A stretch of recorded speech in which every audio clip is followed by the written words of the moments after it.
Gracias, compañera. Tiene la palabra compañero Rustin. Que se prepare Icana Critan de Rumanía.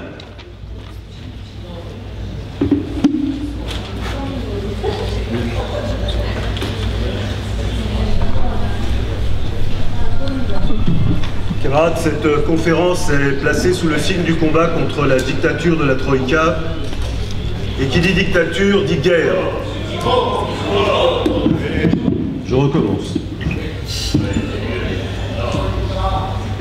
Bien, camarades, cette conférence est placée sous le signe du combat contre la dictature de la Troïka. Et qui dit dictature dit guerre. Guerre contre les travailleurs et les peuples en Europe, mais aussi guerre hors d'Europe. Le même gouvernement Hollande-Hérault, qui frappe la classe ouvrière et la jeunesse, est celui qui a pris la responsabilité de déclencher la guerre au Mali, menaçant la souveraineté de l'Algérie, de la Tunisie et de tous les pays de la région. Ce même gouvernement vient de lancer un appel à l'Union européenne pour qu'elle déverse des tonnes d'armes pour alimenter la guerre en Syrie.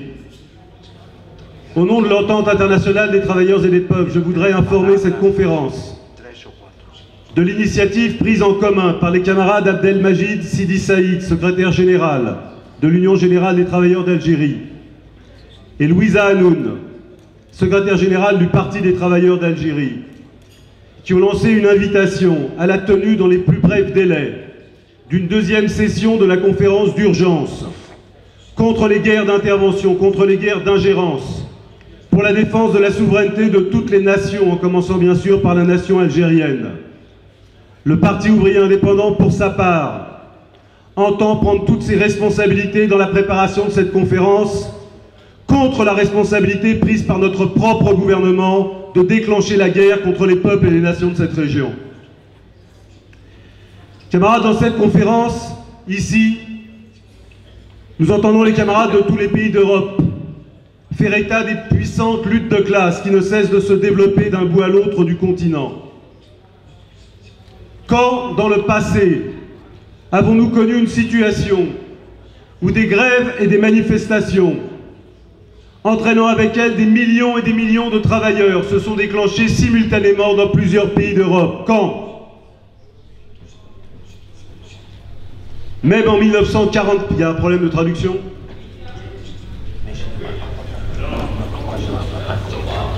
C'est bon?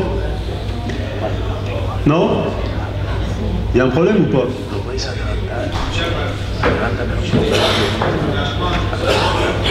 C'est bon? Non, c'est pas bon. C'est pas quoi faire. C'est bon là? Bien. Camarades, quand avons-nous connu une telle situation?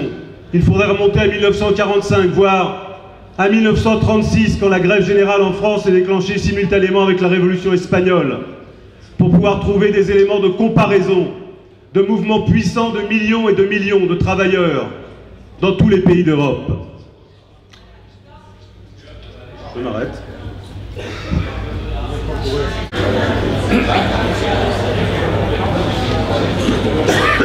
Bien, camarades. Je vais essayer de parler très doucement pour ne pas brutaliser le matériel technique. Bien. Camarades, je pense que le sens de notre conférence peut se résumer de la manière suivante. Les plus grandes luttes de classe sont en cours dans chaque pays d'Europe. Elles ont toutes pour origine les plans dictés par la Troïka, mis en œuvre par chacun des gouvernements nationaux. Et dans chaque pays, les travailleurs sont confrontés à des obstacles, à des difficultés. Mais en même temps, sachons reconnaître que les gouvernements et la Troïka elle-même sont confrontés aux plus grandes difficultés. Avant-hier, la délégation de la Troïka a quitté la Grèce précipitamment. D'après la presse, elle a quitté la Grèce très fâchée parce que le gouvernement grec, qui s'était engagé à supprimer 24 000 emplois dans la fonction publique d'ici 2014, avait promis qu'à tout le moins 7000 seraient supprimés dès 2013. La Troïka est venue et elle a dit au gouvernement grec « Donnez-nous la liste des 7000 emplois supprimés ». Et la presse rapporte que le gouvernement grec a été incapable de donner le moindre commencement de début de liste. C'est pourtant un gouvernement ultra-réactionnaire. C'est pourtant un gouvernement décidé à appliquer les plans de la Troïka. La classe ouvrière grecque, elle, on le sait, a été convoquée à 19 ou 20 grèves générales d'une journée. Elle y a répondu avec détermination. Les dirigeants qui avaient convoqué ces grèves ont pris soin de les limiter à 24 heures, de ne pas engager le combat pour en finir avec le mémorandum, pour en finir avec la Troïka, mais malgré cela, la résistance de la classe ouvrière grecque fait que les engagements pris par le gouvernement d'union nationale ne parviennent pas à être tenus. Alors camarades, il y a toutes les pressions pour l'intégration. Il y a la politique corporatiste qu'on voudrait imposer à la classe ouvrière dans chacun des pays. Il y a la politique de la Confédération européenne des syndicats qui voudrait coûte que coûte contraindre les organisations à suivre le chemin de l'accompagnement, c'est vrai. Mais il y a la résistance de la classe ouvrière. Il y a cette résistance qui, par 1001 canaux, à l'intérieur même des organisations, sur le terrain de la lutte de classe, cherche à empêcher l'application des plans destructeurs de la Troïka. Et la question qui nous est posée ici dans cette conférence, c'est d'une certaine manière, sur quoi décidons-nous de nous aligner? Sur quoi décidons-nous de coopérer? Dans mon propre pays, le camarade Patrick Hébert l'a évoqué hier.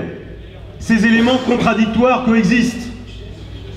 Il y a l'accord MEDEF-CFDT, il y a la volonté du gouvernement d'inscrire dans la Constitution l'obligation de coopérer pour les syndicats avec le gouvernement, et puis il y a eu l'appel commun FO-CGT contre la loi de flexi-sécurité. Et il y a tous les éléments de résistance dans la lutte de classe. Ces choses-là sont contradictoires. Il y a en ce moment même une intense mobilisation des enseignants contre une réforme qui vise à démanteler l'école publique. 4 fédérations syndicales, par exemple, ont appelé à la grève le 12 février contre les plans du gouvernement. La fédération syndicale majoritaire, pour sa part, avait dans un premier temps fait connaître qu'elle était plutôt favorable à cette réforme. Mais les 2/3 des sections départementales du syndicat des instituteurs de cette fédération ont adressé des motions pour dire qu'il faut s'opposer à cette loi. Et le syndicat des instituteurs de cette fédération a été contraint par ses propres militants d'appeler à la grève du 12 février qui a été massive dans le premier degré. Bien sûr, cela n'a pas réglé le problème. Les uns et les autres continuent. Cette fédération majoritaire a décidé, au moment où les autres fédérations appellent à la grève contre les plans du gouvernement, cette fédération majoritaire a décidé d'appeler une manifestation nationale, tenez-vous bien, où elle dit elle-même « La réforme du gouvernement n'a qu'une chance d'aboutir si le syndicat ne joue pas son rôle d'accompagnement. » C'est écrit noir sur blanc. Tous les problèmes sont posés. Mais en même temps, dans une de ces assemblées du syndicat majoritaire, où les syndiqués discutaient de ce qu'il fallait faire, il s'est passé un tout petit événement qui peut sembler minuscule. Des syndiqués sont réunis pour savoir ce qu'il faut faire. Ils commencent à écrire une résolution dans laquelle ils disent « Nous rejetons la réforme du gouvernement. Notre syndicat doit se positionner pour la défense du statut, pour la défense de l'instruction publique. » Et arrive le délégué départemental et qui dit à ses collègues « Mais vous n'y pensez pas, notre direction départementale et nationale s'est réunie, le mandat c'est qu'il faut accompagner la réforme du gouvernement. » Et les syndiqués présents prennent la parole et lui disent « C'est toi qui n'y es pas. Le mandat, c'est nous qui le décidons. » Camarades, ça peut sembler une petite anecdote, mais cette petite anecdote concentre aujourd'hui un mouvement en profondeur dans toute la classe ouvrière et dans tous les pays. Le mouvement par lequel les travailleurs et les militants à tous les niveaux des organisations disent le mandat, c'est nous qui le déterminons. Et le mandat, c'est nous qui le déterminons, ça veut dire que les organisations appartiennent à la classe ouvrière. Les organisations appartiennent aux syndiqués. Les organisations appartiennent à ceux qui les ont constituées pour défendre les intérêts de la classe ouvrière. Les plus grands chocs dans la lutte de classe sont devant nous, en France comme dans tous les pays. Et tout le monde sait que les choses seront extrêmement difficiles. Tout le monde sait qu'il y a et qu'il y aura dans chacun de nos pays des dirigeants pour dire « il faut accompagner ». Mais tout le monde sait qu'il y a et qu'il y aura dans toutes les organisations, dans tous les pays, dans tous les secteurs professionnels, des militants, des cadres qui diront « le mandat c'est nous ».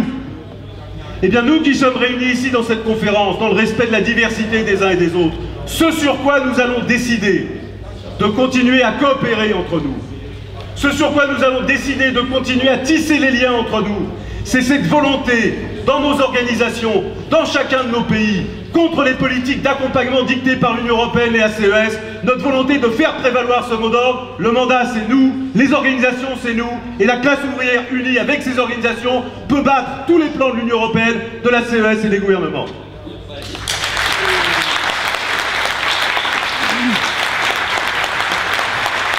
Gracias.